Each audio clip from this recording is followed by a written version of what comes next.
have a phenomenal guest this podcast. His name is Braden. He is the founder, creative director, magic man of Parc Fermé.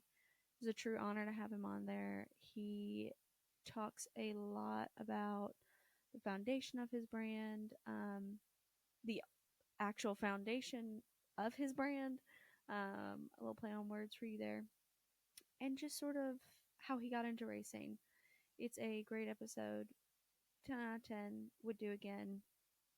And yeah, so without further ado, let's take it away. For all those listening, we have a wonderful, wonderful guest from Parc Fermé, the founder, the creative director, Braden. Thank you so much for coming on, asking and listening to all of our questions and rambling with us. We greatly appreciate it. To introduce you, what got you into the world of motorsports? What was it like growing up as a fan? And just how did it become a big part of your life? How much time do you have? Goes back. No, first off, it's super cool to meet all three of you. I love that you're doing a show. I love that you're out here talking about it and just doing what you love doing, because I'm doing the same. And yeah, so it's really cool to meet more people in motorsports. Man, that's a loaded question. It goes back. I mean, you were just telling me a bit about yourselves, and it sounds like motorsports kind of in your DNA. It's been around for quite some time, and it's very much the same with me. I think the day I was born, I got my first Hot Wheels, and it goes it goes back for me.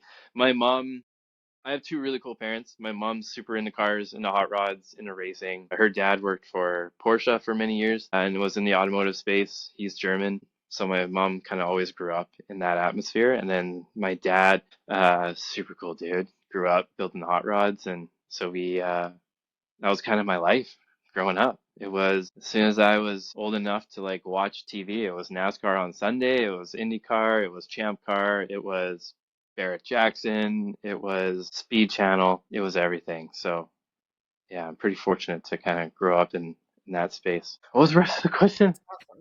How did it become such a big part to like inspire your career and wanting to create such a cool and inclusive brand? Oh yeah.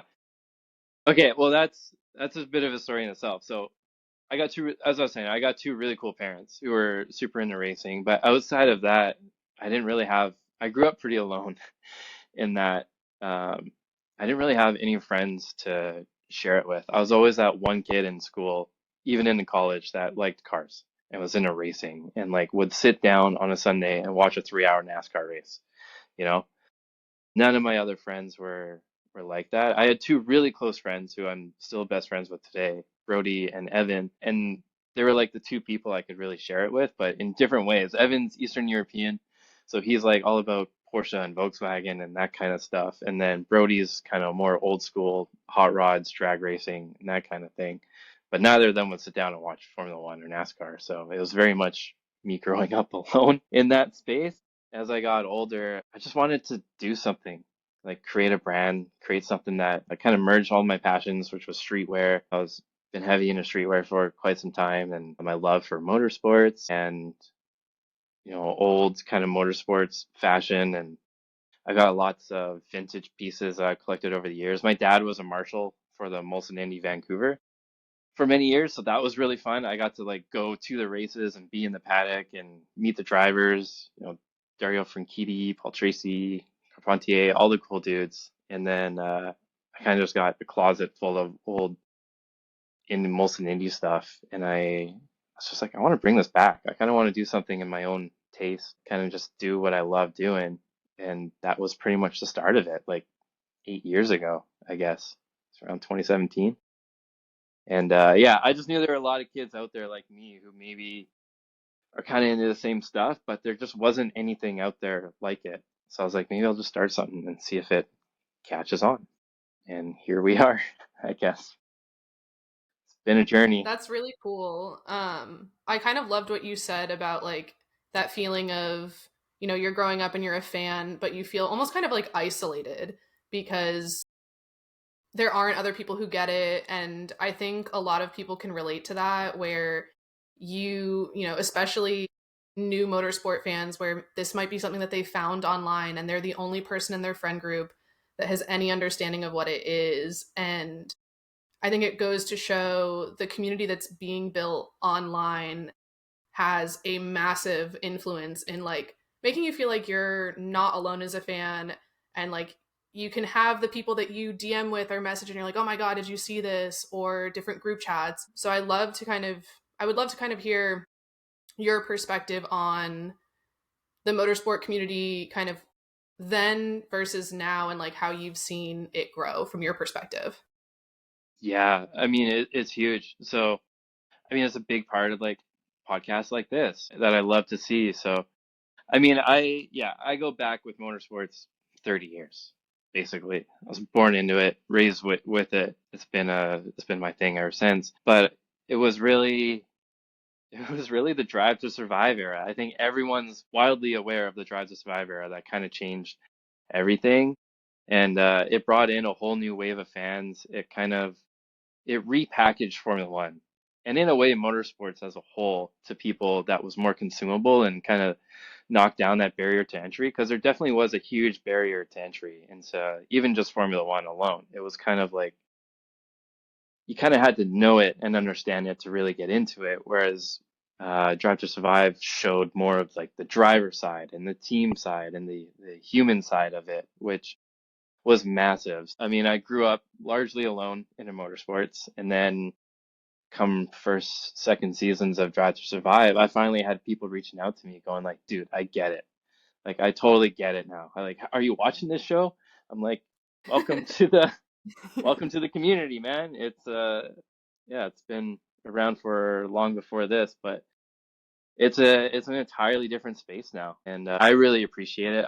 I am an OG. I kind of carry that around in a way, so I can't say I actually watched Drive to Survive. I love the show and I appreciate what it's done, but it's not something that I'm like, oh, I gotta watch it. But I love how the community's really grown and that barrier to entry is knocked down. So guys got podcasts like this now, and then there's a myriad of podcasts and influencers in the space now that I think a lot of people can align with and resonate with, and that's bringing more and more people in. They're kind of like starting to see people like themselves into it, and I love that.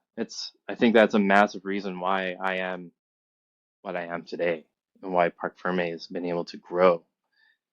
Without it, it would be a very different story, I feel like. So yeah, two very different communities from before that Awesome. era. And I think Lauren, we met before Drive to Survive kind of got the wind beneath its sails. And I grew up sort of like you were saying, I grew up in a Corvette family.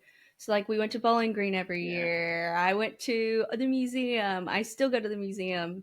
I have a Corvette necklace, all those good things. And Lauren was like my first my first friend who knew and could have a conversation about motorsports that wasn't like, oh, that was a car, that was a fast car. So Mm. you don't really realize how isolating it is. I'm sure you can kind of more living in that world speak more to the isolation than I can, but to have someone to have that conversation with and have that connection with is just so mind blowing. It's night and day, comparatively speaking, to being able to like kind of exude a passion with someone and then them also be able to pour back into you. yeah, 100%. And I mean, you grew up where I kind of wish I grew up. NASCAR is my first love, so to get in the to be in the thick of it, oh man, I wish I had that growing up. That's pretty special.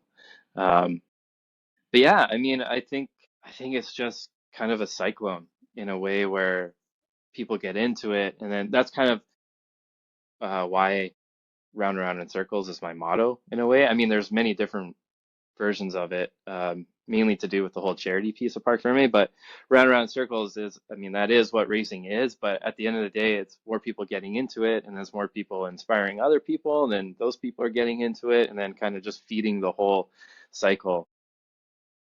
Yeah, I'd love to see that. I think it's bigger than ever today.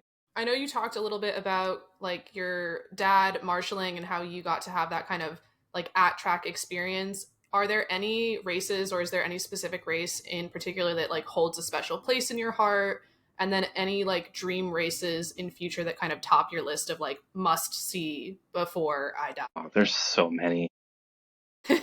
races that go back. I mean, Dale Earnhardt Jr. winning his first Daytona 500 was massive. That was one of the funnest places. I still remember where I was when I was watching that. I was pretty young. And then as far as Formula One goes, 2008 Brazil with Lewis Hamilton and Massa going at it. I mean, if anyone is on the fence for watching Formula One and they're like in a Drive to Survive and maybe not watching races, sit them down and make them watch 2008 Brazil. I swear to God, that's gotten so many people into it because they totally get it after it.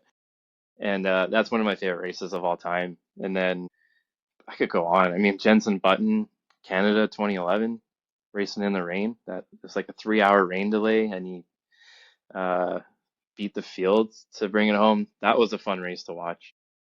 So yeah, those are ones I hold pretty dear, just because they were so much fun. Like I really enjoyed watching it.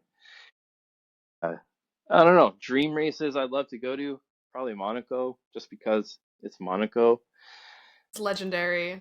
It's legendary. It just is what it is. Uh, and Japan, for sure. I love Absolutely. Japan. Yeah. Yeah. We've been talking, I think Lauren and I both agree, like one of our dream ones is like Singapore night race. Mm-hmm. Would just be such a time. Such a good track.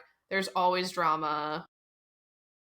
I would Yeah. say Street Brazil, but it courses are always great. rains, and I don't want to be soaking wet at a race again. Oh, me neither. I did Canada. I did Montreal 2 years ago, Mm-hmm. and I unfortunately missed out on the whole poncho kind of thing. So I was drenched from head to toe. Yep. There wasn't a dry spot on me that basically that entire weekend. It was pretty sad. Yep. I did So Montreal brutal. last year, and I was both soaking wet and sunburnt at the same time, and I was like, I don't know how these can Right? coexist. No. Yeah, I sat through the rain Friday, Saturday, and then Sunday it rained when we got there, and then by the end of the race it was like 20 degrees, and so we're in turn two, so the sun was right at us. At least it dried me off. I got Yeah, caught it in was a fun rain race. both times with my uncle. So I've gotten some of my family into racing. So last year we went to the Indy 500, torrential downpour. Mind you, we park in the farthest parking lot because that's the easiest one to get out. I'm having to book it across. I had kind of stayed back and I was debating on whether or not waiting under the bleachers. And I was like, if lightning strikes, I don't want to be a little crispy Kaylee. So I'm going to haul everything I have to the parking lot, to the farthest spot in the parking lot, trying to make it back to the car. I did not make it back to the car. Spoiler alert, I did not make it back to the car. And then when I was with my uncle again in Chicago, torrential downpour, and we had to walk all the way to the furthest side of Chicago where the car had parked. Again, no poncho in sight, no umbrella in sight. It was me against the elements, but I'd go back Yeah, it again. really, So yeah, so would I. It does change the experience a bit, but at the end of the day, you're pretty glad you did it. At least I was. I blame Yeah. my uncle. I say he So brought bad jealous of luck all the onto me. races you've been to. Oh man. We're checking them off as we go, little by little. Yeah, I You love come to that. Hit Vegas them all. this year, you'll see Lauren and I again. Maybe Julia if we can convince Yeah, her. I might actually be there working on some stuff. For those listening who may not understand the significance, are you able to give a little bit of background on why you named your brand Parc Fermé and like kind of where did that come from? Just because a lot of people might not have the understanding of like the relevance of it. Yeah, totally. It's funny. I've I've been watching motorsports for, as I said, like all my life. I was sitting on the couch.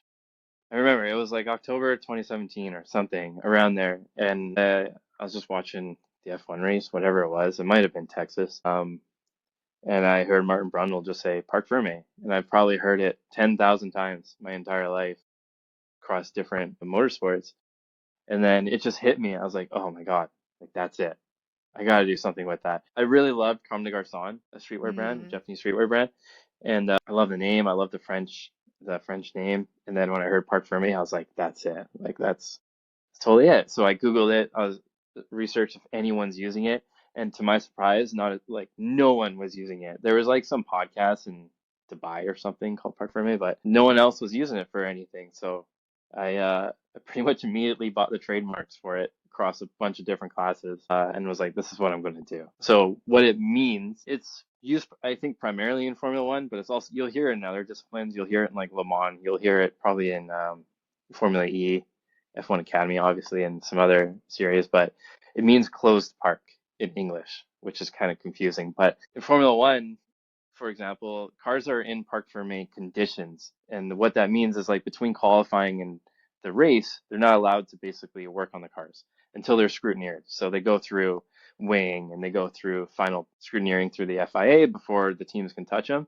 So when they're under a blanket, they're in Parc Fermé conditions. So the cars can't be touched, they're closed. They cannot be tweaked on.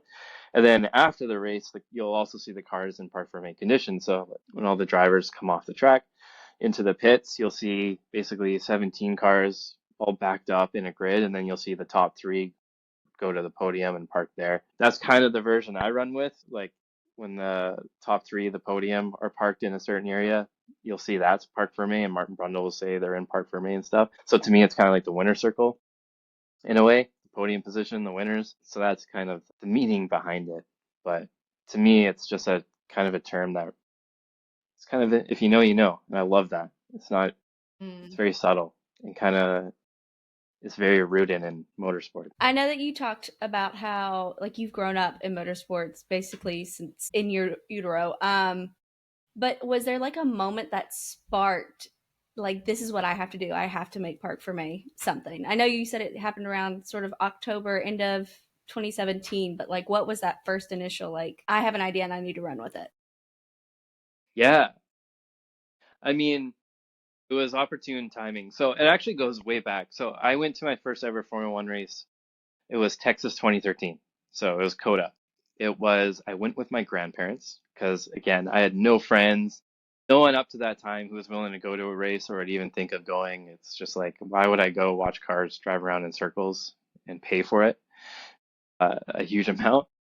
Especially being from Vancouver. I mean, every race is a 3 4 hour flight at the minimum. There was no Vegas at the time, so it was either Montreal or Texas or Europe or Brazil. So everything was pretty far away.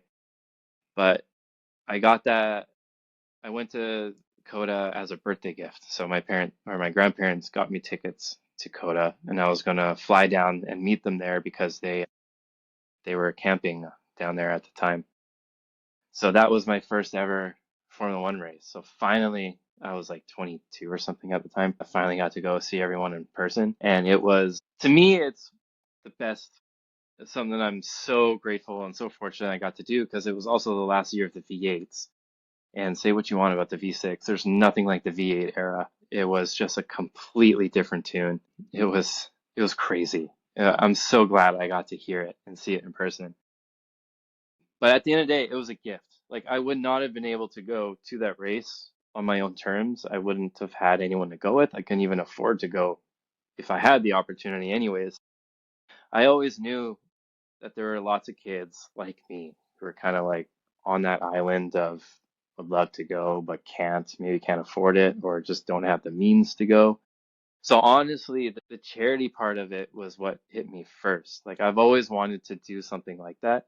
My parents have been involved in charities, so it's really been kind of a part of our life. And I just wanted to help other kids like me get to a race because I know how fun and how big of an event it was for me. So that's kind of where I set foot with Parc Ferme. I was like, I'm going to send kids to races. I'm going to make this a thing. And then I kind of reverse engineered it. How am I going to do it? I was like, well, I love streetwear. I love, you know, the early 2000s. I love skateboarding. I love all of that. Maybe I can package that into a brand and just run with it. And then that's pretty much the foundations of it. So that's what I wanted to do. I didn't want to just create a brand. I didn't want to just like start an Instagram handle, make clothes, sell them, and whatever, be on this little mountaintop. I wanted to bring more people in. I wanted it to mean something. So yeah, sent a really lovely family to Australia, sent a family to NASCAR race, and we got lots more in the works. So that's the long term of it. That's so Many cool. more. That's awesome. That makes I Thanks. wasn't gonna not buy more clothes because I love everything y'all put out, but this helps me rationalize even more when I Yeah. spend lots of money. So it's all good. Yeah. I mean, we're what, 10, 20 minutes into this podcast and I haven't said anything yet, but thank you so much for everything so far. You've been a huge part of it and I really appreciate your support. honestly. I was asking Julia and Lauren, I was like, should I wear a hoodie or is that too tacky? Like, I don't want to be like scare people off and be like, oh my gosh, guys, they're so great. But I No, we do. literally told her like that's kind of the whole point. This is Like my literally No, we get the point. I it have means more than very you know. well, I'm always scoping out. I'm like, okay, what can I buy next? What can I buy next? So it's like the perfect So I'll Well, hoodie. I keep it coming. think too, you had one of the hoodies with you when we met, like in 2023, and I remember turning around and being like, "Where is that from? That I'm is like, so sick. just you Like, how wait. do I get Just you one?" wait. Obviously, you've been doing this for a few years now, and it's been quite a process. What is kind of like the hardest lesson you've learned, but has also been like a very worthwhile lesson to learn? Everything's a lesson. I mean, yeah, it's been a huge learning journey. If I could go back and do things different, I mean, I wouldn't because it is what it is. But I wish I knew more when I started the brand. Oh man, um, I could go on and on about this, but basically when I started, I didn't want to be a merch brand. So I didn't want to buy blanks, slap a label on it, slap my name on it, and then sell it. Just from growing up in streetwear a little bit, I wanted to wear and to make clothes that I wanted to wear. That was the biggest thing. Um, and it's just something that felt not right about just buying blanks for $7, throwing my name on it, and then selling it for 50, 60. I just couldn't really live with myself doing that. But there's also a lot of risk you take doing that as well. So I knew cut and sew was kind of the move. And there's a great studio out here called In-House. Basically, you can go to them and be like, I want to create a brand. And they're like, perfect, we got you. Well, we did all the patterning. I had lots of inspo pieces that I've owned, like a lot of Supreme, a lot of Stussy, a lot of Palm Angel stuff that I really like, and basically brought it to them. I was like, this is what I want to be. This is the ethos of Park. Let's do it from ground up. So I did it the hardest, most expensive, and most risky way from the start. And probably if I went back and could do it again, I'd probably start off smaller, make sure that it could work first, and then get into cut and sew. But yeah, so when I started off, I was sitting on a mountain of clothes, all custom. That it was I was a no one at the time. I was starting from zero, so it took a little while to get things going. Uh, but yeah, there's a whole lot of reasons why I didn't want to do a blank because you don't control the process. So through in-house, I was able to use the same manufacturing house that Off-White, Louis Vuitton, Palm Angels, some of the luxury brands use. It was the exact same people doing my stuff. So that was really cool. I would not have been able to get through to that team if not for in-house. So that was a big thing. I just wanted to create clothes that like I loved, I wanted to wear, and that hopefully other people would want to wear. I just didn't want to be a merch brand. I just didn't want to be kind of that. But yeah, there was a lot of learning. I spent a lot of money. I spent a lot of time trying to sell clothes. But honestly, the pressure of it all got me to where it is today. It really made me go head down, really work on the story. Why am I doing this? And work on the branding and get more creative. So, yeah, like I said, I wouldn't change anything, but it's helped me advise like newer people who are getting into streetwear and starting a brand what they should do. Don't do what I did, probably. But yeah, outside of that, there's tons of other stories. But I'm always learning as I go. You got to break stuff. Hey, that's a good way to be. You got to break a lot of eggs before you can make an omelet, right? Exactly. So, kind of speaking on Absolutely. your creative process, how do you decide like what pieces you want to use and tailor into these really creative one of a kind pieces? Yeah, I mean, for the race suit stuff, it's like the piece that you're wearing. Oh, I guess me too. I, the race suit was something that came to me a little while ago. So there's this brand that I love called Ready Made, Yuta Hasakawa in Japan, and he takes like military surplus and turns it into like one of one purses and bags and pants and stuff. They all retail for like 2 grand and stuff, so they're pretty out of reach. But I just loved the premise of it that you're like reutilizing something that had such a use case to begin with. And like for race suits, once they're out of their window, once they expire, because race suits expire, you can only use them for a certain amount of time before they're out of homologation. They just sit on a shelf, or they sit collecting dust, or they get recycled or something. So I was like, why? Maybe I can just grab those and reutilize them and turn them into something else.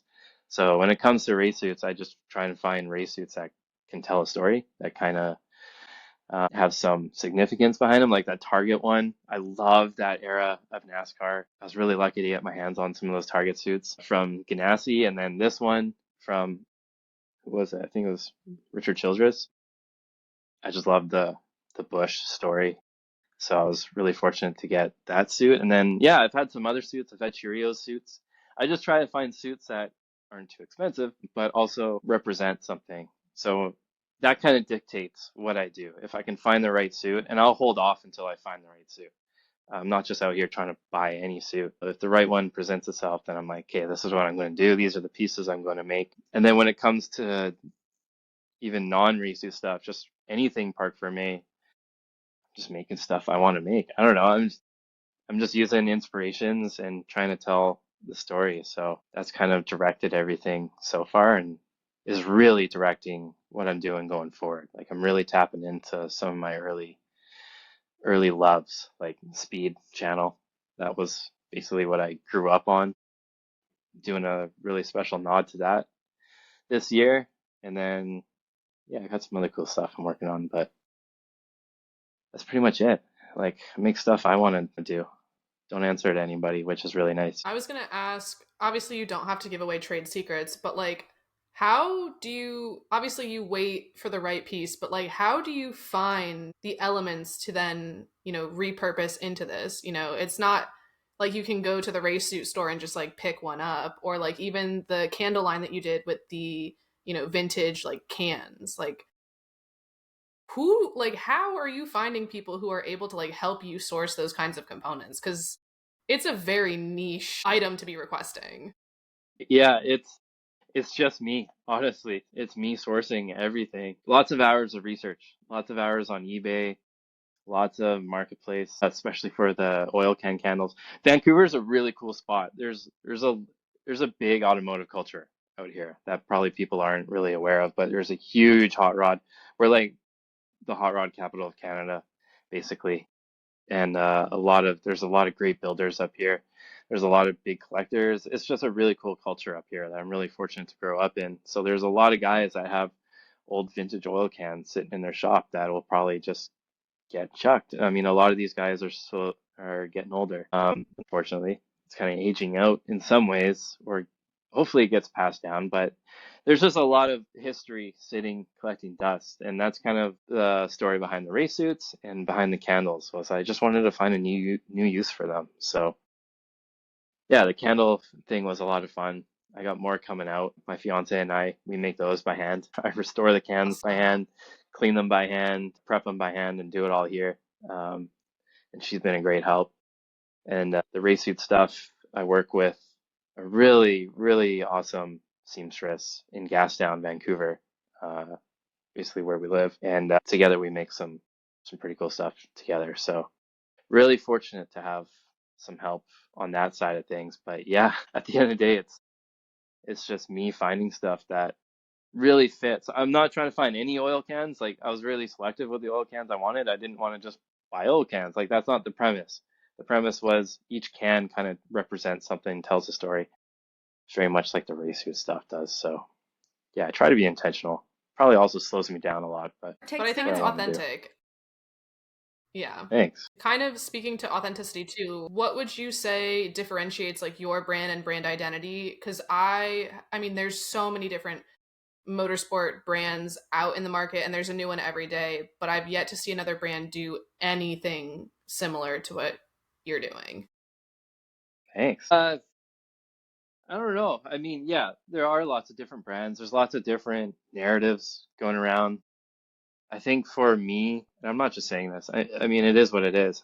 I'm just doing it because I love doing it. And if people love it, awesome. If they don't, that's cool. You know, it's not their thing. But I'm just trying to tap into my favorite eras, my favorite inspirations. You know, I grew up kind of like the skate park kind of culture, the MTV Raps kind of culture, or just rock music. And music's a huge part of my life, always has been. And motorsports is a huge part of my life, and hot rodding, and just all of that in general. So to package it and kind of tell the story through Parc Fermé is what I'm really trying to do. So at the end of the day, that's kind of what differentiates it. I don't look at any other brands as competition at all. I'm kind of here in my silo, in my niche, doing my thing. And if it grows, awesome. It's a result of me just doing what I want to do. But I welcome anyone to start a brand and do what they want to do. I And hope then that answers that. it does. It's perfect. So you've grown your product line much more extensively than what you started off with. What is the sort of conceptualization behind that? How did you decide, like, hey, I've done hoodies, I've done t-shirts, let me move on to candles? And is there, again, to quote Julia, not to give away trade secrets, but is there anything, a new product line, maybe in the nearest future, that you can share with the group? Yeah, there is. Yeah, I want to do I more don't mean race to suit put you on stuff, the hot but suit. no, not at all. Yeah, I'm definitely working on more racy stuff. What I really want to do is work with more of the teams. So I've been really fortunate to be introduced to a bunch of creatives in Formula One behind some of these teams, which is really, really cool.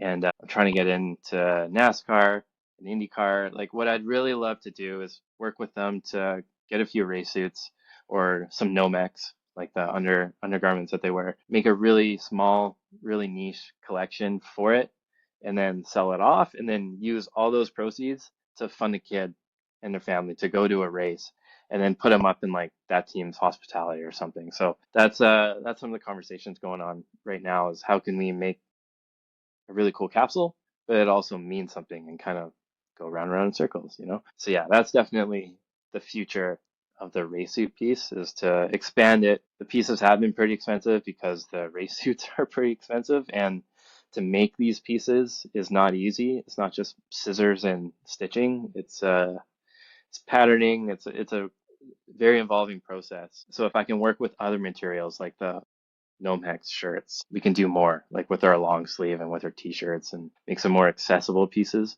which I really love because I don't want it to be out of reach from everyone. Like just the thought of being able to wear something that's been on the track or worn, whether it's by a driver or a team, it's just something that's seen action. I love, and that's really what fueled it all from the start. So to do more of that and make it more accessible is what we're working on. So you kind of talked about like how you formed the brand, what drew your inspiration. You've told us a little bit about the foundation, about like how that was really the core, which is really fresh and amazing because I don't think you usually hear that. Usually the foundation comes after the brand, not the foundation then the brand. But where do you want to go with the foundation? I know you said working with the teams, working with the hospitality. Is there anything on a larger scale, like to maybe eventually get to where you can send multiple families at a time, different races? Where do you kind of want to take this vision? Yeah, no, you nailed it. Um, my end goal is to do Formula One, is to do NASCAR, is to do IndyCar, it's to do NHRA drag racing. I'm a huge NHRA drag racing fan. God, I love drag racing so much. And Formula E, I just love to be able to tap into every series because there's a fan somewhere who would love to go, regardless of what series it is. So to be able to do it almost every weekend would be special. I mean, I don't want to take advantage of it and make it like a huge kind of marketing piece apart from me. That's never been the goal from the start. It was really just to open the doors up for people. But I would love to help share more of those family stories. So like document it, make a small little movie for each weekend, go with them, film it, and give them something that's more tangible, like something that they can watch back and be like, that was really cool. Um, so yeah, I'd love to be able to do this every weekend, regardless of the series, send a family to a race, go with them, make it as special of a weekend as I can, work with the teams to get them inside the teams, get them inside access to really see their heroes in person. They've only seen them on the TV, but to get them to the track and help them get inside and meet the people behind, that'd be the dream. And maybe one of those kids grows up to get into motorsports because of the experience, which I love. I love that story. Um, that's kind of what happened to me. I went to an F1 race. Finally, it was my first time like on the ground seeing it in person. And now it's kind of all I want to do. I'd love to be at a race every weekend. So maybe some kid gets to go and then decides to do something that opens up doors for other people. And that's round and round circles, going to a race, getting inspired, going out, doing more, opening the doors for other people, and they go on. And it's just the kind of like the pay it forward effect, which, yeah, it's kind of the ethos of Parc Fermé at the end of the day. So yeah, the charity is definitely the focus. I love creating clothes. I love cut and sew and making special pieces, but it all means something. So the charity is definitely what I want to be the biggest part of it. I think that's amazing because I just think Thanks. I think about it all the time. I'm like, if only I had found this 10 years sooner, it could have potentially changed like the whole trajectory of my life in terms of like what I decided to study in school or, what I did post grad. And like in a roundabout, not a roundabout way, but like in a way, I'm lucky that my path was the way that it was. And I have these two beautiful, wonderful ladies like in my life that I wouldn't have had otherwise. And, you know, we're able to figure out a way, okay, maybe I don't have an engineering degree and I'm not going to get to go work in a garage as an engineer, but we're figuring out our own way to like still participate in motorsport without it having to be like, I work for one of the teams. And I think that that's really special to like understand too that being a motorsport fan or wanting to work in motorsport does not necessarily mean you have to work for a team as an engineer in the garage. It is so much broader than that. Totally. And I love that. I love that. That's kind of like the whole part of Drive to Survive too. I really feel like it's gotten more people into it. And for me, like going to the race, growing up in Vancouver, I felt like I was on an island. I was like, there's no way I could ever get a job in Formula One. Like there's no way. Until I went there and I hung out after the race along the pit wall, and I actually got to talk to a bunch of different people from some of the teams because they just hang out sometimes at the pit wall and talk to people on the other side on the track on the main straight and hand out whatever gear or energy drinks, whatever they have. It's really sweet that they do that. But I got to talk to a few guys and they're like, yeah, I'm from Memphis, I'm from Russia, I'm from Bulgaria, and it's just like there's a pathway somehow. And then it's like podcasts like this, there's probably some girl or some guy out there who's like, I would love to marshal a Formula One race. I have no idea how to do it. And then they hear you, and then they're like, I'd love to get into NASCAR, but I don't have any friends. And they listen to your podcast. They're like, there's people out there. There's representation out there. I can see myself. I see myself in people that are doing it. And that means maybe I can actually do this. Maybe this is actually a thing that I can get into. I love that. I love that. These kind of pathways are opening up. And hopefully Parc Fermé does the same, as you said. Like I can send a kid to a race and they get into it, realize that I can do this in some capacity. Like this is not something that has to be stranded on the couch for the rest of my life. I can actually go there and do it and be a part of it. That's hopefully what will transcend. So yeah, I love it. I love that you guys are doing what you're doing. I'm sure it's bringing in a lot more people into it, which at the end of the day is really all that matters. I think it just goes to show a lot of people don't understand that like I mean there's so much praise but there's also so much negativity like in the community and I think you get that anywhere but there is room for everyone to keep paving additional paths or new paths or the same paths in a slightly different way. And it's like, Mm-hmm. there's so many people who are like, well, we don't need, 100 different F1 podcasts. And it's like, well, maybe we do because it's 100 different perspectives. And so I think that's something that like, when we keeping at this, we're just trying to reinforce that like, you don't have to like us, you don't have to follow our podcast, but like we're here and like we do have something to say. And for the people who support us, on that journey, like thank you. It means a lot. There is room for everyone. I want someone who's, in school and, people might think it's weird because she likes cars. I want her to be able to find us and be like, well, those girls are cool and they like cars, so I can too. And like keep that moving. And you're doing it. You might We're not know it, but trying. you're already doing it. Yeah. Yeah, I agree. There's room for everyone. As long as if it's what you want to do and you can see yourself doing it, just do it. Go for it. Some people let limitations get in the way, but limitations in today's world aren't what they used to be. Like, yeah, go back 20 years getting into Formula One, very different conversation. Like you got to move to England in order to do it. basically. There wasn't really the pathway that there is today, but now everything's pretty accessible. You can talk to people, you can message people, you can see their stories.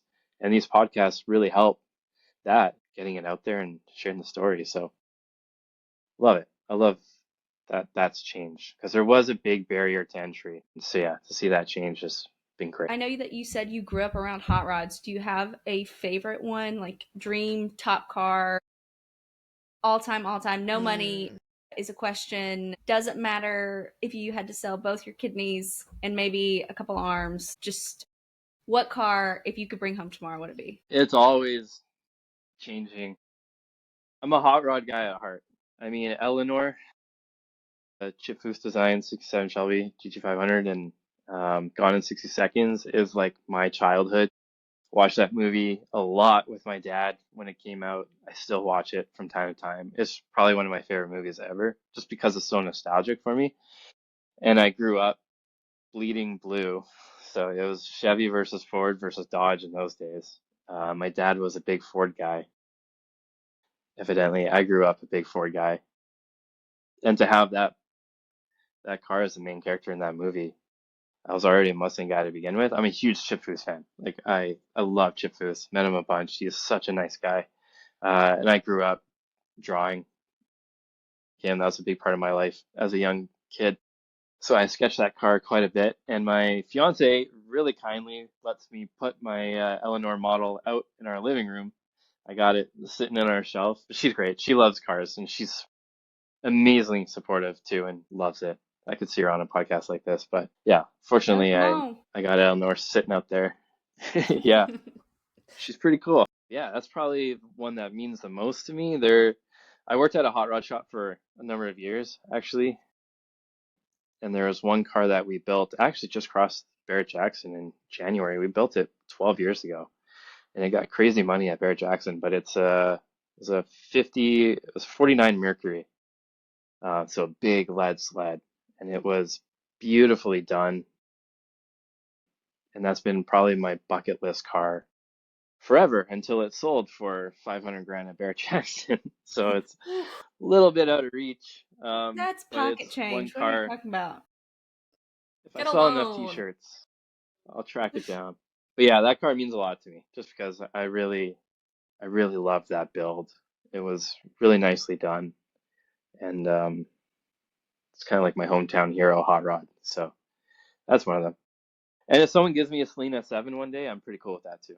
So, are there any collabs that you're hoping to do? Like, I know that you were talking earlier with IndyCar, F1. Are there specific teams, other racing divisions? I know you mentioned Formula E kind of earlier, or even drag racing teams, even if they're like small little local teams, are that you're hoping to collab with maybe in the future? Yeah, there's so many. I have been talking to a Formula One team um, about doing something really special on a slightly bigger scale, but that's going to be a few seasons away because they actually plan like a few seasons ahead. Like Cherry with Red Bull, that was planned years ago Yeah. until it came out last year. So got a bit of a runway for something like that, but I'm really trying to just do more small stuff. Like let's send me one race suit and I'll make some cool pieces, we'll sell it and do the whole charity thing.